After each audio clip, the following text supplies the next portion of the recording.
السلام علیکم۔ آج کی اس ویڈیو میں آپ کے سامنے شرعی سزاؤں کے نفاذ کے بارے میں، ان کی فضیلت کے بارے میں ایک حدیث مبارک بیان کروں گا، اور اس مسئلے کو بھی ہم سمجھیں گے کہ شرعی سزاؤں کا نفاذ یہ کس کی ذمہ داری ہے، عوام کی ذمہ داری ہے یا حکومت وقت کی ذمہ داری ہے، ریاست کی ذمہ داری ہے۔ تو سب سے پہلے میں حدیث آپ کو سناتا ہوں۔ سنن ابن ماجہ کی حدیث ہے اور اس کے راوی ہیں حضرت ابن عمر رضی اللہ عنہما۔ عن ابن عمر رضی اللہ عنہما قال قال رسول اللہ صلی اللہ علیہ وسلم اقامت حد من حدود اللہ خیر من مطر 40 لیلة فی بلاد اللہ عز وجل او کما قال رسول اللہ صلی اللہ علیہ وسلم۔ اس حدیث مبارک کا ترجمہ یہ ہے کہ حضرت ابن عمر رضی اللہ عنہما سے روایت ہے کہ جناب نبی کریم صلی اللہ علیہ وسلم نے ارشاد فرمایا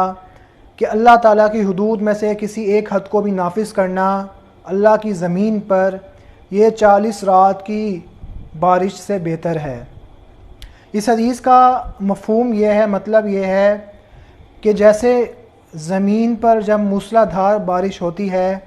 تو زمین تر و تازہ ہو جاتی ہے، موسم صاف ہو جاتا ہے، کھیتیاں لہلہانے لگتی ہیں، ہر طرف جو ہے ایک لوگوں میں خوشی اور جو ہے نا خوبصورت منظر نظر آتا ہے۔ تو اسی طرح اللہ کی زمین پر جب اللہ کی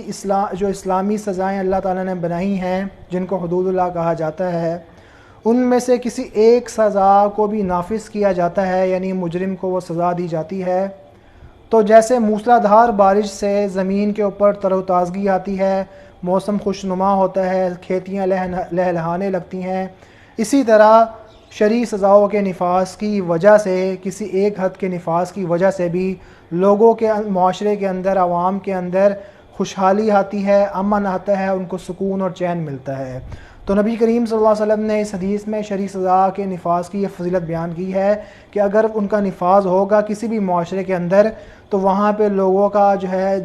لوگوں کی جو زندگی ہے، ان کا معاشرہ پرامن بن جائے گا، پرسکون بن جائے گا، لوگوں کو کسی طرح کا خوف و ڈر نہیں ہوگا۔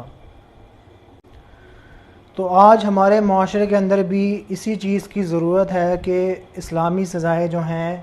ان کا نفاذ ہو، ان پر عمل کیا جائے، تاکہ ہم میں سے ہر ایک شہری، ہر بندہ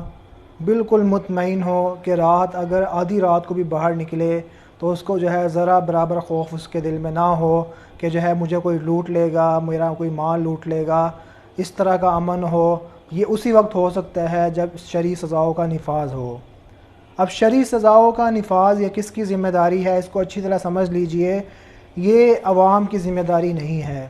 کہ عوام الناس اٹھے یا عوام الناس میں چند لوگ اٹھیں یا کوئی ایک فرد اٹھے اور وہ جو ہے کہنا شروع کر دے کہ جو ہے میں شرعی سزا کو نافذ کروں گا۔ تو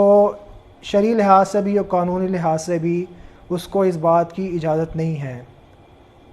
لہٰذا یہ بات ثابت ہو گئی کہ شرعی سزاؤں کا جو نفاذ ہے، اس کو نافذ کرنے کا اختیار ہے، وہ صرف اور صرف حکومت وقت کی ذمہ داری ہے، ریاست کی ذمہ داری ہوتی ہے۔ عوام الناس کو یہ اجازت نہیں ہوتی، یا کسی فرد کے، عوام الناس کے کسی فرد کو یہ اجازت نہیں ہے کہ وہ جو ہے خود اپنے طور سے نافذ کرنا شروع کر دے۔